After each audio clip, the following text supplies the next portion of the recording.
Coming up with the mnemonic examples for the carpal bones that I'm going to share with you today took just a few minutes, and then to get them into long-term memory took a couple of periods of review that were very, very simple, fast, and fun. Made one or two mistakes along the way, but I'll show you how I corrected those mistakes, and now I can think about the proximal row and the distal row very simply and run through those names of the carpal bones.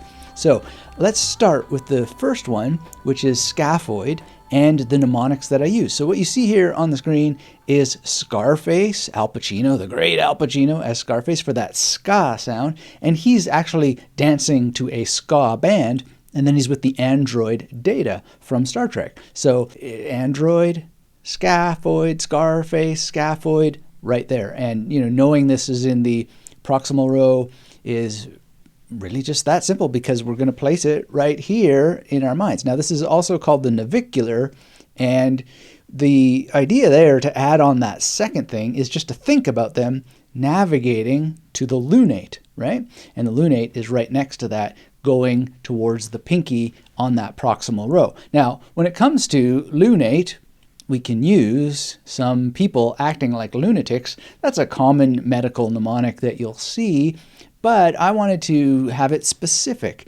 So there's a very famous ABBA song called Waterloo, and you might not know it, but the point here is that if you don't know Scarface, if you don't know Data from Star Trek, these are highly personal mnemonic associations. They work really well for me because the science of active recall shows us that the more personalized our mnemonics are, the more sticky they are. So this is the whole point. And I think of Waterloo because it has that lu sound in it, and lunatic, them acting like lunatics, gets that lunate.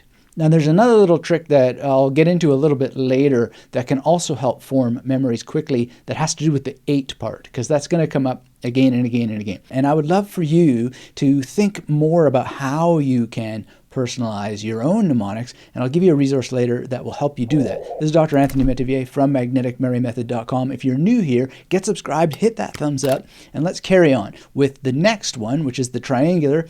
And triquitrium, I think, is the other term for that. And one of the reasons why I'm thinking that that's what it's called is because Thor is trying to lift his hammer on the proximal row, the third bone here, but he's quitting, right? And this thing is going to come up later in the distal row because there's the trapezium. And when I first was working with this, I thought it was trapezius, right? Because I had this common mnemonic that many people suggest of the trapeze, but got mixed up with the pisiform, right? So how did I work that out? Well, I added the image of rum because there is this idea of triquitrium, and then, and I've got to go and check that. Is it triquitrium? Is it triquitum? I think it's triquitrium. And just having that image of Thor trying to lift up his hammer and quitting while then retiring to drink some rum, right? That gets it that you can have two things at once. But you might be wondering, well, triangular, where the heck is the triangular in any of this? Well, if you look at Thor's cape here, it's kind of triangular, and he doesn't have to be doing his traditional hammer. His hammer can be shaped like a triangle, right? And that's a very fun and easy way to do that.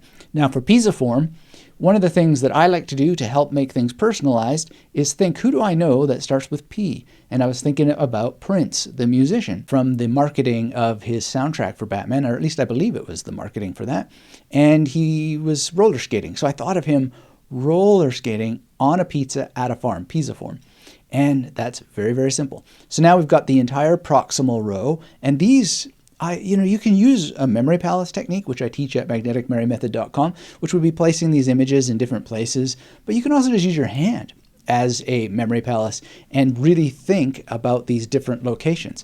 So as I was reviewing this very quickly, I would touch where approximately in the wrist that these carpal bones are and just actually say those words as I'm recalling them from memory. And I wasn't worried about whether I was making mistakes or not, because then I took that same hand, I happen to be left-handed, and I wrote out by hand my answers in my handy-dandy memory journal. Carry this everywhere because it's an absolutely fantastic way to test what has been memorized. And then you can check it against the record to see, oh, well, did I make a mistake, like trapezius instead of trapezium, right? So that's a wonderful, wonderful thing to do. Let's carry on with some more mnemonic examples here. We've got, what's this for? Well, the hamate, MC hammer. What would be better than the first bone in the distal row than MC hammer? You can't touch this, but we are touching it because it helps us remember hamate. Now, the next thing, before we get into like what this 8 little mnemonic thing is that can help us, if you are interested in more general mnemonics, how to think about things like using self-testing with your handwriting being one of the most ultimate encryption devices that we have for fast memory formation, make sure to watch my video on memorizing medical terminology at large after this one. I'll have the link for you down below in the description. And again, if you like this kind of material, hit that thumbs up, get subscribed, leave me a comment, let me know that you find these dedicated personal examples useful for your own thinking, because you're going to want to personalize them yourself. And then let's move to the capitate.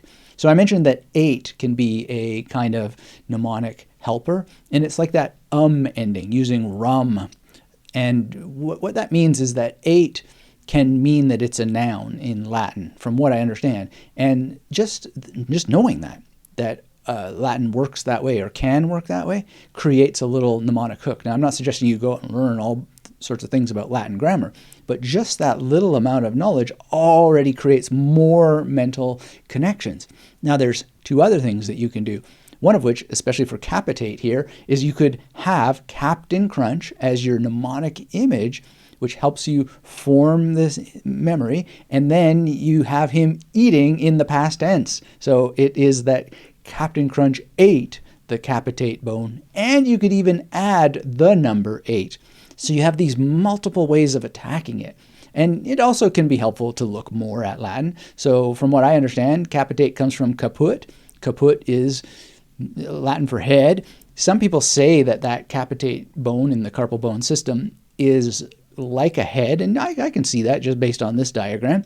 It kind of does have this head-like form, and then you could think of Captain Crunch being decapitated, right? Which can help you remember caput and capitate because, off with his head, he's kaput. And then you can have him, with his head off, eating, 8 in the past tense, creating all these wonderful memory connections. And you might be thinking, wow, that sounds like overkill. That's a lot. Maybe that's just going to confuse me. And the truth is if you're just beginning with mnemonics, you might have this little bit of confusion. But the reality is that I am friends with some of the best memory competitors in the world. They make mistakes sometimes too. It's just the way that it is. But when we're tracking ourselves through self-testing, we can see what those mistakes are and rapidly fix them. And this is part of the journey towards better memory. There really is no such thing as perfect memory, but there is definitely such a thing as superior memory.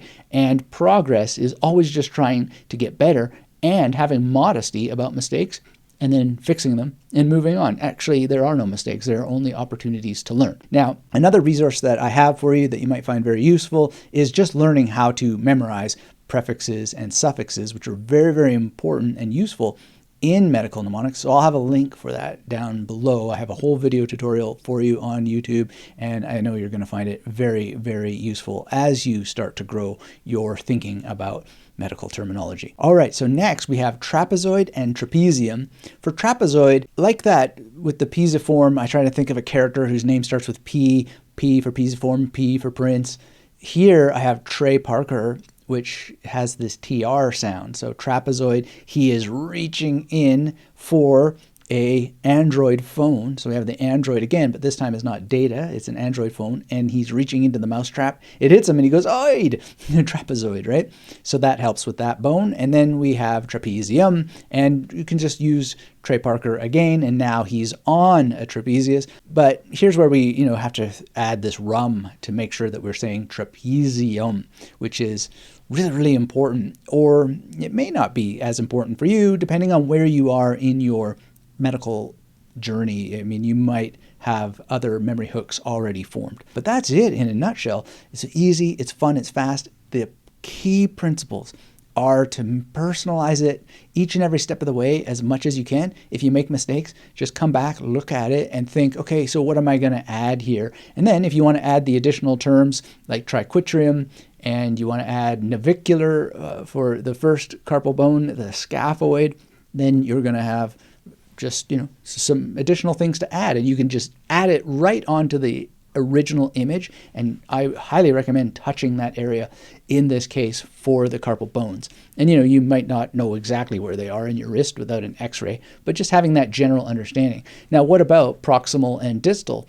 Well, those things you can use logic basically. So this is more approximately closer to your forearm, and this is more distant from your forearm. So proximal and distal can be memorized that way. But if you wanted to make special mnemonics, you could do exactly what I've talked about today. So Prince starts with PR. We've seen an example with Prince. And distal, well, we could think of Dracula, and he's got a crystal flask. Maybe it's got rum in it. I don't know. Anyway, I don't necessarily recommend alcohol, but I hope you found this useful. I hope you'll follow up by watching the Memorize Prefixes and Suffixes video next. Thanks again for being here. Hit that thumbs up and get subscribed if you haven't already. And until we have a chance to speak again, keep yourself magnetic.